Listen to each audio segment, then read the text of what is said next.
Hi all, welcome to Kanya kitchens. ఈరోజు మసాలా వడ ఎలా చేసుకోవాలో చూద్దాం. మసాలా వడకి కావలసిన ఐటమ్స్ ఏంటో చూద్దాం. ముందుగా 2 కప్పుల పచ్చిపప్పు నానబెట్టి పెట్టుకున్నాను. తర్వాత 1 కప్పు తరిగిన ఉల్లిపాయలు, కొత్తిమీర, పుదీనాకు, జీలకర్ర, పచ్చిమిర్చి, బియ్యపిండి, అల్లం వెల్లుల్లి. పచ్చిపప్పుని గ్రైండర్లో మిక్సీలో కొద్దిగా గట్టిగా మెత్తగా రుబ్బుకోవాలి. నీళ్లు వేయకుండా కొద్దిగా తడి చేసుకుంటూ రుబ్బుకోవాలి. ఈ రుబ్బుకునేటప్పుడే మనం పచ్చిమిర్చి, అల్లం వెల్లుల్లి వేసేసుకొని మెత్తగా రుబ్బుకోవాలి.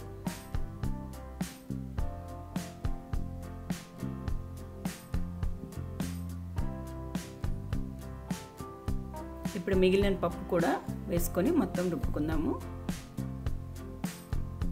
ఈ రుబ్బుకున్న పిండిలో కొత్తిమీర, పుదీనాకు, బియ్యపిండి, జీలకర్ర, ఉప్పు, తరిగిన ఉల్లిపాయలు అన్నీ వేసుకొని చక్కగా కలుపుకుందాం ఒకసారి.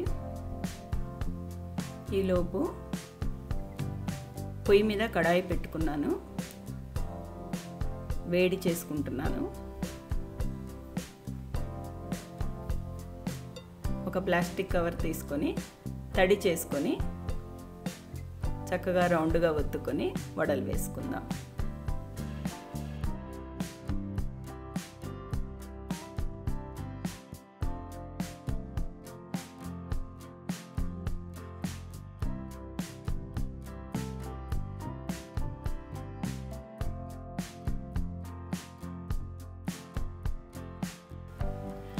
రుబ్బుకున్న పిండిని వడలుగా ఒత్తుకొని మంట హైలో పెట్టుకొని ఫస్ట్ వేసుకొని మళ్ళీ మీడియం ఫ్లేమ్లో పెట్టుకుందాము.